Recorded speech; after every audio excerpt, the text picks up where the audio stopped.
Hey folks, Andrew Boltbro is here. Well, now that we got Jimbo Harbaugh in the building, we're excited to talk about the draft. We want to get into that draft conversation. I'm gonna identify 6 positions that we do need to draft in this upcoming season.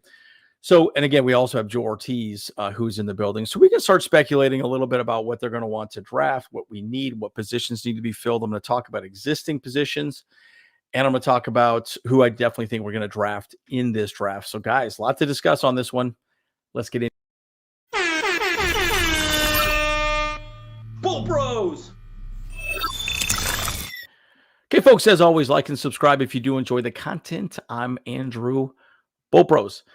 So let's talk about the running back position. I think that's one of our bigger needs with Austin Eckler and Joshua Kelly set to hit free agent market right now. Most likely Eckler's not coming back.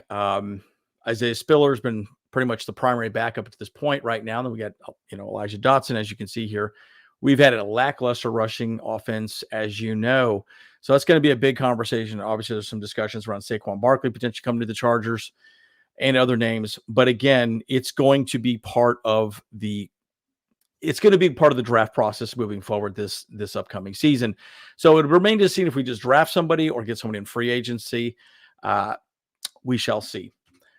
Moving on to number 2, I would say is really the interior defensive line. Brandon Staley made a point to bolster the interior defensive line. We did great against stopping the run this year. Well, I should say last year, 2023. But again, Sebastian Joe is gone after we let go of Brandon Staley. Austin Johnson is also set to hit free agency.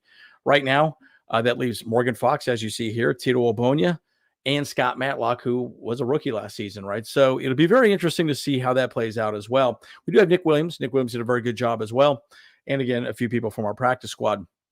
But the Chargers clearly need to juice up their front line, and players who can rush the passer and defend the runs can be a huge point of emphasis for Jim Harbaugh and Joe Ortiz moving forward. So it'll be interesting to see how that plays out. Moving to number 3, tight ends. Folks, tight ends. By the way, I love Gerald Everett. We need to re-sign him. We know that he's a big part of the conversation here, but I do think we also need to draft another tight end also. The Chargers need to upgrade the tight end room. Last season, we did really fail pretty much to do so. And again, Everett was hurt, as you know. They're crucial, and they're crucial for the part of the offense of what Jim Harbaugh wants to run, a lot of 22 personnel, which is 2 tight ends. So there's a lot that's going to be happening.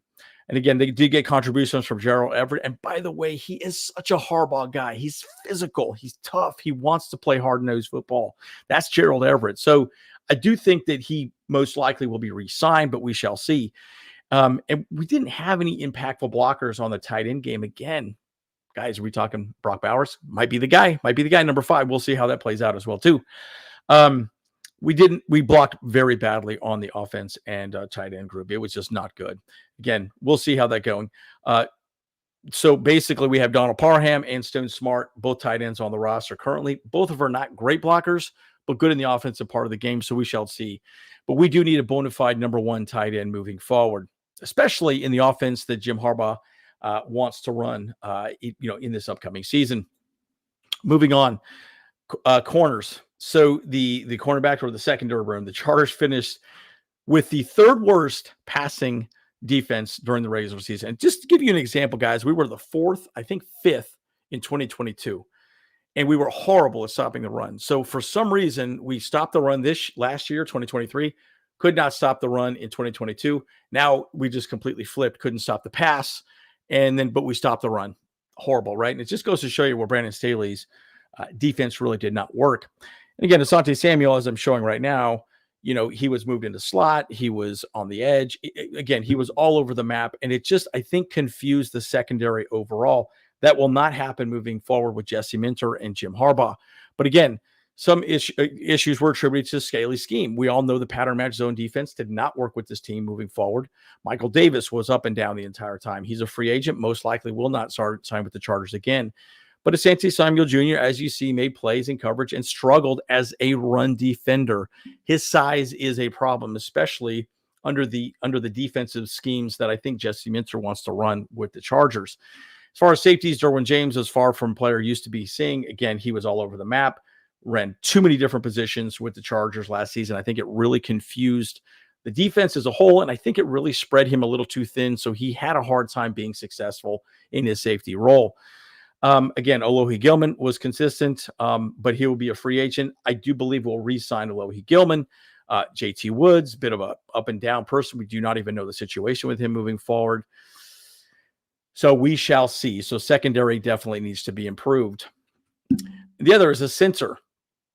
As we know, Corey Linsley is a huge part of this problem, right? The anchor of the Chargers offensive line the past 2 seasons, Corey Linsley, is going to retire. He does have a heart issue. People keep asking me about this. Guys, it is clear he is not coming back. He is retired in the NFL. His heart issue clearly was a problem enough that it's no longer a conversation that he's going to be coming back. Now, Will Clapp, most likely, he did not play great. He was okay, not great. Now, again, you also know the center is really the quarterback for the offensive line. And the emphasis that Jim Harbaugh has talked about, making sure Justin Herbert stays healthy and upright, I don't think Will Clapp is the answer. So there's going to be some sort of conversation. Now, I do think Brendan Hymas did a good job stepping in last part of the season once Will Clapp was hurt. He did good. He played well. He didn't play great, but he played well. So it'll be interesting to see how that play out. But they do need a true starting center moving forward. So I think that's going to get somebody in free agency or in the draft. Don't think a draft is the best option, but we shall see how that is playing forward. Okay. One more that we want to discuss here is wide receiver. Now, Keenan Allen, of course, we all know is the big conversation. Are we going to keep Keenan Allen or not? Now, I do think Keenan Allen will most likely be here, right? But we also can talk about Mike Williams. Mike Williams is on the roster. Both of them, guys, just so you know, cap hits are over $30 million, each of them. Each of them. Okay.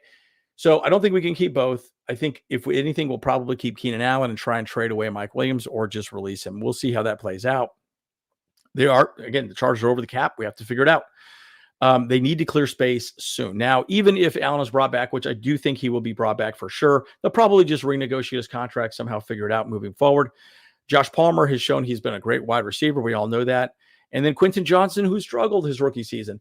Again, Quentin Johnson came out and said he is going to have a breakout season this next year. I think he clearly understood that he did not do as well as he wanted. So let's see how he comes back this season. I'm excited to see what this kid's made of. Again, I think he's got a little punch in the mouth moving into the NFL. And, I don't think he was fully ready about the talent and the mental fortitude that requires to play wide receiver in the NFL. So we'll see what Q does moving forward. Bottom line, still lack speed and dynamic playmakers in the wide receiver position. So I do believe there is a chance we go after a very nice, explosive wide receiver. Even been rumors that we might even go after someone like a T. Higgins in free agency. We shall see. But this is just my list of 6 people that I think really the Chargers should at least draft or address in free agency. What do you guys think? Am I way off? Who else am I missing? What's your general thoughts? As always, Andrew Bulpros. See you guys in the next one.